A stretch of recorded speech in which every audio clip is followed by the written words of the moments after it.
మా ఇంట్లోకి ఏమవుతుందో నాకు అర్థమవుతలేదు, మరీ టూ మచ్గా చేస్తున్నారు. అంటే నేనే పోయి సారీ చెప్పాలా, నేనే పోయి అన్నీ ఇవ్వాలా? అది మరీ టూ మచ్ ఉంది ఇది. మా ఇంట్లో నా పిల్లం కూడా అంటే మరీ టూ మచ్గా చేస్తుంది తెలుసా. నా పిల్లము సూసైడ్ చేసుకున్నాడు.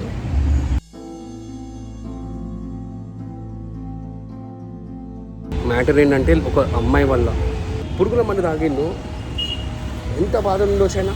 ఉంటే నీ అమ్మ గురించి సూసైడ్ చేసుకోరా, నీకు దమ్ముంటే నీ పేరెంట్స్ గురించి సూసైడ్ చేసుకోండి. నన్ను కూడా పట్టించుకుంటలేదు, అయిపోయింది.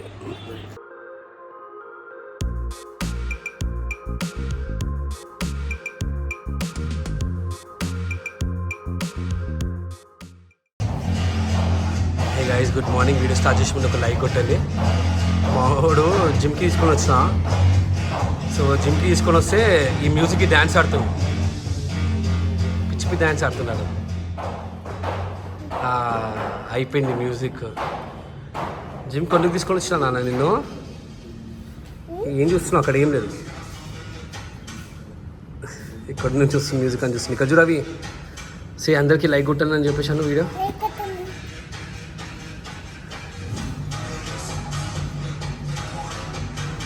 డాడా పేరేంది?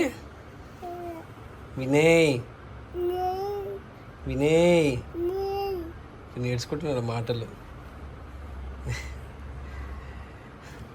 కిచి డాడాకి ఈ కిచి ఇయ్యవా? డాడీతో కూడా మాట్లాడవా? నన్ను అన్నాడు ఇంట్లోకి నుంచి వెళ్ళిపోన్నాడు. ఇది పోవా?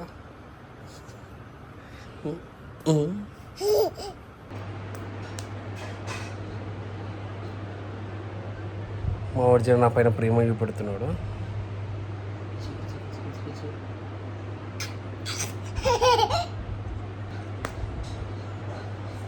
ప్రేమ చూపెడతాడంటే కొట్టి పోతున్నాడు. నాన్న కిచ్చి, నాన్న డాడీని కొట్టొద్దు కిచ్చి.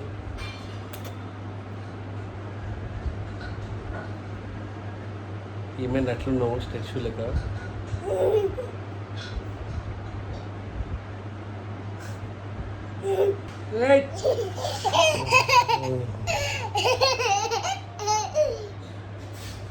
కొరికి కొరికి పెట్టింది. ప్రేమ పెడుతున్నా అంటే కొడుకుంటున్నాడు నేను.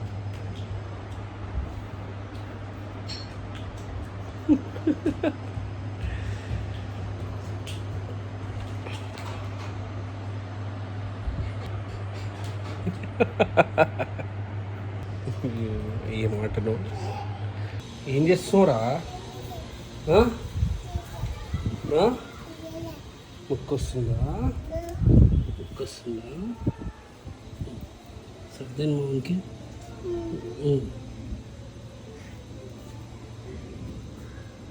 ఏం చేస్తున్నావు అలా? ఏం చేస్తున్నావు? దా మధ్యపోయాయి ఉన్నాయి అన్నీ తీయక, ఇప్పుడిప్పుడే పెరుగుతున్నాయి అవన్నీ. దా దా నడో.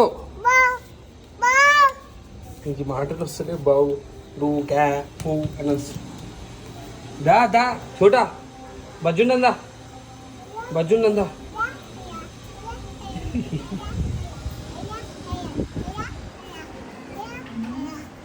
దా బజ్జుండందా, బజ్జుండ దా. సైకిల్ కాదు బజ్జుంటా. మా అమ్మ దగ్గరికి వెళ్ళి బజ్జప్ప.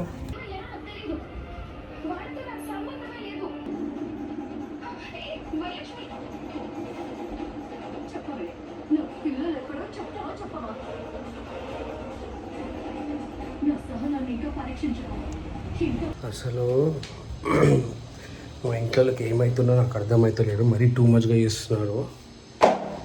అంటే నేను అల్లుగుతున్నాను అంటే వాళ్ళు వీడియోను నేను ఏదంటే అది పెడతావు వినయ్, నాకు రాబోద్దు అవుతలే వీడియోస్లో అని చెప్పేసి అలిగిండు. వీడియోస్ అని తిట్టిండు కూడా.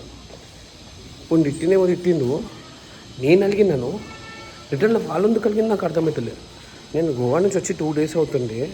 నిన్న ఉషా వచ్చింది, అసలు మాటలే లేవు. ఈ అమ్మ మరీ టూ మచ్.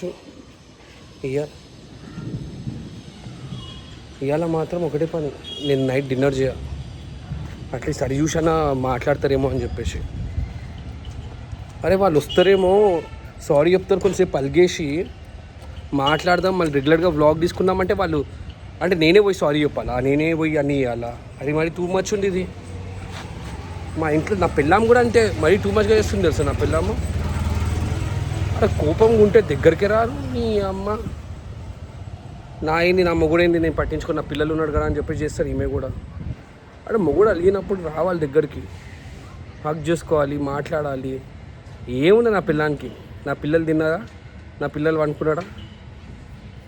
నా పిల్లలు ఆడుతున్నాడా? ఇవే అమ్మ. సో గైజ్ ఆఫీస్ వర్క్ అయిపోయింది, ఇంటికి వెళ్తున్నాను. ఇప్పుడు వాళ్ళు ఏం చేస్తారు తెలుసు, ఇంటికి పోగానే టీ పెట్టేస్తారు. టీ పెట్టి తాగు అంటారు. నేను తాగేస్తాను ఎందుకంటే ఆకలితో ఉంటా కదా. ఇప్పుడు నేను ఏం చేస్తాను అంటే నైట్ డిన్నర్ అడుగుతారు వీళ్ళు. డిన్నర్ నేను తిన్నాను, వాళ్ళు అట్లీస్ట్ బతిమలాడతారు. డిన్నర్ తిండి దగ్గర మాత్రం మా ఇంట్లో నన్ను మస్తు బతిమలాడతారు. ఒకసారి ట్రై చేస్తాను నేను. ఎప్పుడైతే ఇంటికి వెళ్ళిపోతా, ఇంటికి పోవాలని కూడా భయం అనిపి ఒకడు మాట్లాడకుంటే నేనేం చేయాలరా నాయన. ఇంట్లోకి ఇంత రెస్పెక్ట్ లేరా? కొడుకు అసలు అలిగిండు, ఒకసారి జర మందలిస్తామని చెప్పేసి. అసలు నిన్న వీడియో రిలీజ్ అయింది చూసిందా? అసలు చూస్తేనే జర మాట్లాడాలి కదా నాతోటి. సో గైజ్ అంటే మాకు తెలిసిన వాళ్ళే, మాకు క్లోజ్ చాలా క్లోజ్. అబ్బాయికి అరౌండ్ లైక్ 24 years. తను సూసైడ్ చేసుకున్నాడు ఒక అమ్మాయి మ్యాటర్లో. సో హాస్పిటల్లో జాయిన్ చేసిందంట. సో ఒకసారి వెళ్ళి చూసి వస్తాను నేనైతే. సో ప్రతి చిన్నదానికి సూసైడ్ అనే ఒక సొల్యూషన్ ఉంది వాళ్ళకి. బతకాలనుకున్నామో, మా ఫ్రెండ్ క్యాన్సర్ చనిపోయిండు, వాడు బతుకుదాం అనుకున్నాడు, వాడు చనిపోయిండు. ఎవరికైతే చనిపోదాం అనుకుంటున్నారో వాళ్ళు బతుకుతున్నాడు. ఇక నేను ఏమని చెప్పండి. చిన్న దానికి చేసుకుంటున్నాడు ఈ మధ్య. ఒక అమ్మాయి వల్ల ఇదైతే. ఒకసారి హాస్పిటల్కి వెళ్ళి ఎట్లుండే పొజిషన్ చూసి వస్తాను. సో గైస్ నేను హాస్పిటల్ దగ్గర ఉన్నాను. అంటే నాకు తెలిసిన వాళ్ళు చేసుకున్నాడు.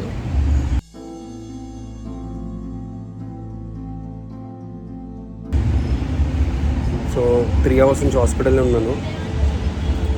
మ్యాటర్ ఏంటంటే ఒక అమ్మాయి వల్ల. సో నేను రిక్వెస్ట్ చేస్తున్నాను మీ అందరికీ ఏంటంటే, అమ్మాయి కంటే ఎక్కువ మీ పేరెంట్స్ని చూసుకోండి. అమ్మాయి 5 months 6 months రిలేషన్లు ఉండి 1 year 2 years రిలేషన్లు ఉందని చెప్పేసి చేసుకుంటే మీ పిల్లలు, మీ ఫ్యామిలీ ఏం కావాలో ఒకసారి ఆలోచించండి. ఎస్పెషల్లీ మీ మమ్మీ.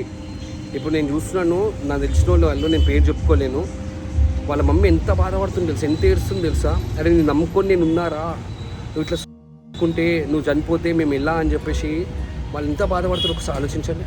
నాకు ఎంత కోపం వస్తుంది అంటే మనిషిని. ఇప్పుడు నేను చూస్తున్నాను, ఆయన కండిషన్ కొంచెం క్రిటికల్గా ఉన్నాడు, పురుగుల మందు తాగిండు.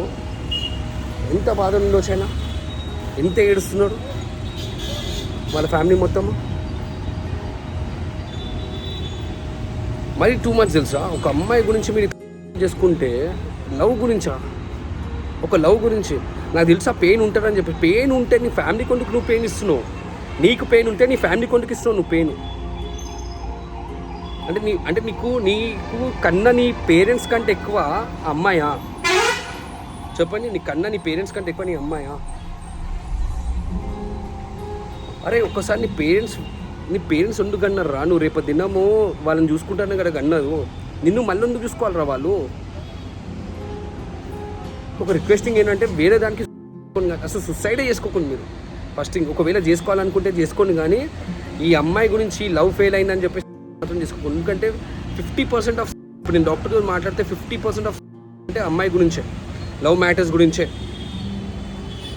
అది నీకు దమ్ముంటే నీ అమ్మ గురించి చేసుకోరా, నీకు దమ్ముంటే నీ పేరెంట్స్ గురించి చేసుకోండి. ఒక అమ్మాయి మాట్లాడతలేరు ఎక్స్పెక్టేషన్ అని చెప్పేసి చేసుకోండి. ఏం మనుషులు రా మీరు, నాకు అర్థం కాదు. క్రిటికల్ కండిషన్లో ఉన్నాడు, వచ్చి 4 hours అవుతుంది నాకు ఎమర్జెన్సీగా. సో గైస్ టైం చూడండి, నైట్ ఆల్మోస్ట్ లైక్ 12 అవుతుంది. ఇప్పుడు తింటున్నా అండ్ మా ఇంట్లో అన్నం పెట్టేసి పడుకున్నాను. తింటున్నా. సో నేను మాట్లాడతలేని చెప్పేసి వాళ్ళంటే వాళ్ళే ఏమన్నా ఎక్స్పెక్ట్ ఇస్తున్నారు నాకు మా వాళ్ళు. మరి టూ మచ్. సో టైం వచ్చేసి అరౌండ్ లైక్ 12-10 అవుతుంది. అండ్ మా ఇంట్లో అందరూ అనుకున్నారు. ఇది నేను ఏమని చెప్పండి. డాడీ, మమ్మీ, నా వైఫ్, నేను ఒక్కడినే. నన్ను కూడా పట్టించుకుంటాను. అయిపోయింది.